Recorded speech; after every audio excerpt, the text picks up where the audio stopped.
Hello, everybody. Thank you so much for joining me today. We are going to have so much fun with Canva, and we are going to learn about how to make some really fun pages. I'm going to share with you some of my favorite hacks, tips, and tricks. Guys, it's just going to be awesome. And we're going to, so it's added our heading, and I wanted to show you this. So if you guys are line people, and you can do, there's a few different things that you can do to add lines. One of my favorites is so that you don't have to try to figure out like the perfect spacing. And sometimes it's really difficult with, lining everything up and filling out spaces perfectly. I'm not kidding you when I say this. I literally do. You hold down the Option key and then you go to the key that's directly to the right of the 0 key. And it's this line.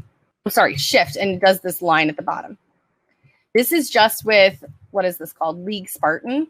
And so once I have it and it fills up the page or fills up the line that I want it to do, I Command A, and then I'm going to Command C a bunch of times. That's it.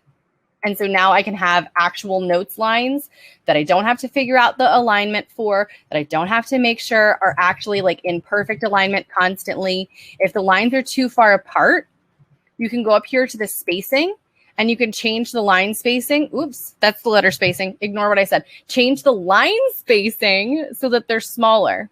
And so now we have this big page, and I didn't have to try to figure out all of the lines, and I didn't have to figure out things. And you can zoom in, and if you see, let's see, can you see a line between them? If you're uncomfortable, if you see like an itty bitty part of a line, you can change the letter spacing so that there's no spacing at all. Sometimes that edits the last line there, and that's fine because then you can just, we're just doing, again, it's like that underlining underscore thing, and that's it. Super simple. One of my favorite things to do, especially to fill out a page, if you just wanted it to be blank for notes or whatever, you can add plenty of different things to make a boring note page more exciting. You can go over here to change the transparency. If you don't like the super dark lines, you can change it to be lighter. You don't have to change the font color.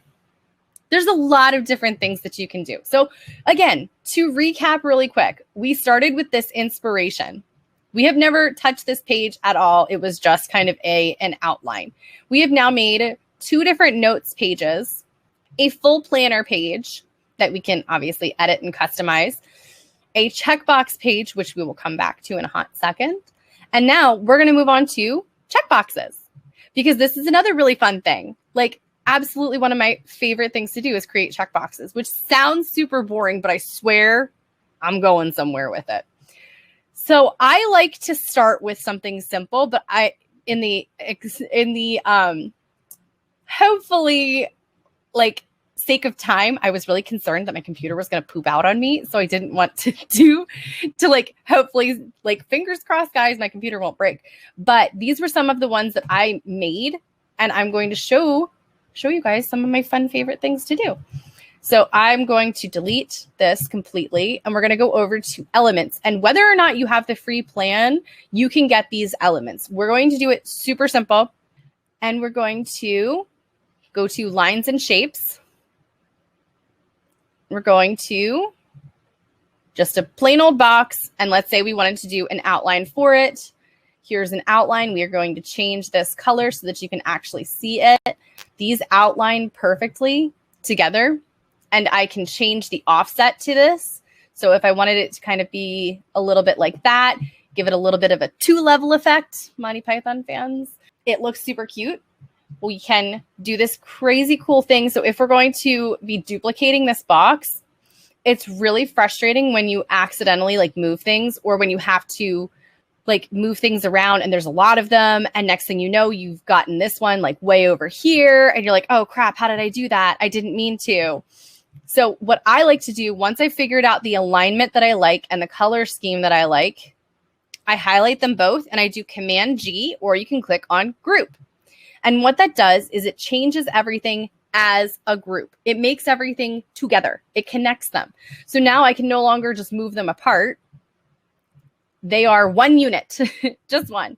And if for some reason I decided that I wanted to ungroup them, it's just a one-click thing. Or you can do Command Shift G, if you're a computer keyboard whiz, you can do that. They also in Canva have some, we're going to group these guys again just for our sakes here. They have a few other options here as far as like outlines that you can do. Canva's really, like I said, Canva's really, really fun. Let's see. Oh, and that's like an outline of an outline. Ooh, fancy. They have a bunch of different options that you can do. I'm a sucker. I'm a glutton for like punishment. And sometimes I like to make my own things. But really, you could have just done this.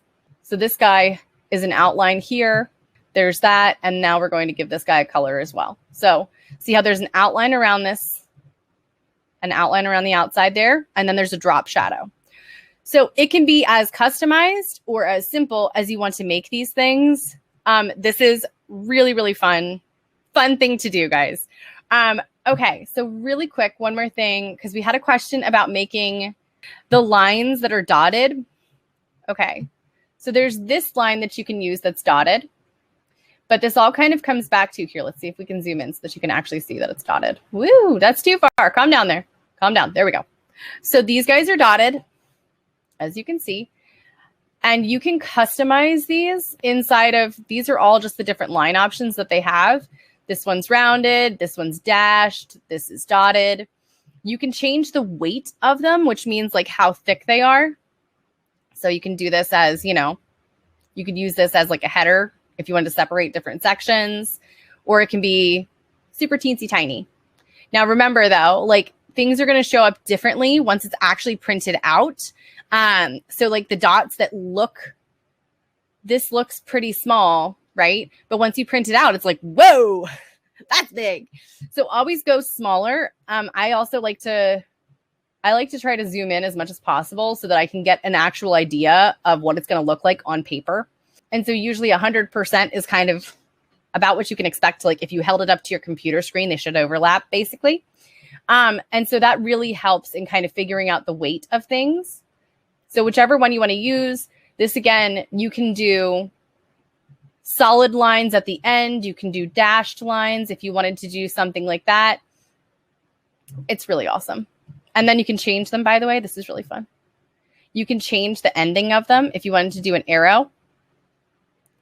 Or you could do diamond, you could do cute little arrow. There's a lot of different things that you can do, which is really exciting. But we're going to zoom out for just a sec. We're going to do a not end. Is that right? Yeah. There's nothing there. We're going to do this as dots. And now we're going to do this page as well. We're going to copy, paste. Okay, let's see if I can, we're going to zoom out so that you guys can actually see this nonsense all happening at the same time. We are going to copy and paste. And let's see if we can do this copy paste. Woo, cooperate. Oops. Move you guys up together so that I can have a better idea of how many I need. Copy paste. I like to try to get them as aligned as I can because then I can be a total nerd and make sure that I have everything where it needs to be. And now we're going to just copy paste that one and see. We're going to do our tidy up magic. So this is a hot mess. Ready? Let's see what we got here. Position, tidy up. Boom. Ta-da! Ta-da! It's super exciting, guys. Super, super exciting. So that's where one of my favorite things, honestly. And then if you are like, I really want this to take up more space, you can highlight them all and drag to make them bigger or smaller. It does change the weight of the line, so that is worth mentioning, but it's something that you can do, and then we can make sure that it's centered. And then if you accidentally highlight something that you don't mean to, you can it's shift and then click on it and it gets rid of it. That's it.